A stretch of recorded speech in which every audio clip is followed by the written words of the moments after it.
বিশ্বের জ্বালানি ও বাণিজ্যের লাইফলাইন হিসেবে হরমুজ প্রণালী সবসময় আলোচনার কেন্দ্রবিন্দুতে থাকে। কিন্তু ভূ রাজনৈতিক সমীকরণের পরিবর্তনের ফলে এখন নতুন এক উদ্বেগের নাম হয়ে দাঁড়িয়েছে দক্ষিণ পূর্ব এশিয়ার মালাক্কা প্রণালী। ভারত মহাসাগর ও প্রশান্ত মহাসাগরকে যুক্ত করা এই সংকীর্ণ জলপথটি এখন আলোচনার কেন্দ্রবিন্দু। মালাক্কা প্রণালী সরাসরি দক্ষিণ চীন সাগরের সঙ্গে যুক্ত, যার মধ্য দিয়ে বিশ্বের প্রায় 1/3 বাণিজ্য পরিচালিত হয়। এই প্রণালীর সবচেয়ে সরু অংশ মাত্র 2.8 কিলোমিটার চওড়া, যার অবস্থান সিঙ্গাপুরের কাছে ফিলিপস চ্যানেল এলাকায়। বিশ্ব বাণিজ্যের প্রায় 1/3 এই পথ দিয়েই পরিচালিত হয়। পরিসংখ্যান বলছে 2025 সালের প্রথমার্ধেই প্রতিদিন গড়ে 2.32 লাখ ব্যারেল তেল এই পথ দিয়ে প্রবাহিত হয়েছে, যা সমুদ্র পথে মোট তেল পরিবহনের 29%। শুধু জ্বালানি নয়, বিশ্বের 25% গাড়ির বাণিজ্য এবং বিপুল পরিমাণ ইলেকট্রনিক্স ও শিল্পপণ্য এই রুটের উপর নির্ভরশীল। মালাক্কা নিয়ে সাম্প্রতিক উদ্বেগের মূলে রয়েছে ইন্দোনেশিয়ার আকাশসীমার উপর দিয়ে মার্কিন সামরিক উড়োজাহাজ চলাচলের প্রস্তাব। যুক্তরাষ্ট্রের এই ক্রমবর্ধমান উপস্থিতি চীনকে ভাবিয়ে তুলেছে।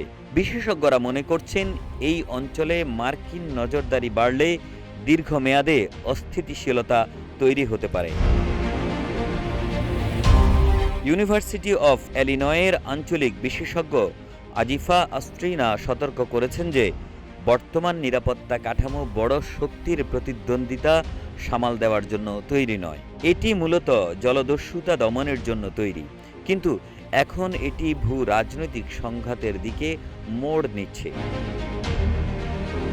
চীনের 75% তেল আমদানি এবং বাণিজ্যের 60%ই এই প্রণালীর উপর নির্ভরশীল। জাপান ও দক্ষিণ কোরিয়াও তাদের 90% তেলের জন্য এই পথের উপর দায়বদ্ধ। বিকল্প হিসেবে সুন্দা বা লম্বক প্রণালীর কথাও বলা হলেও সেগুলো মালাক্কার মতো কার্যকর নয়।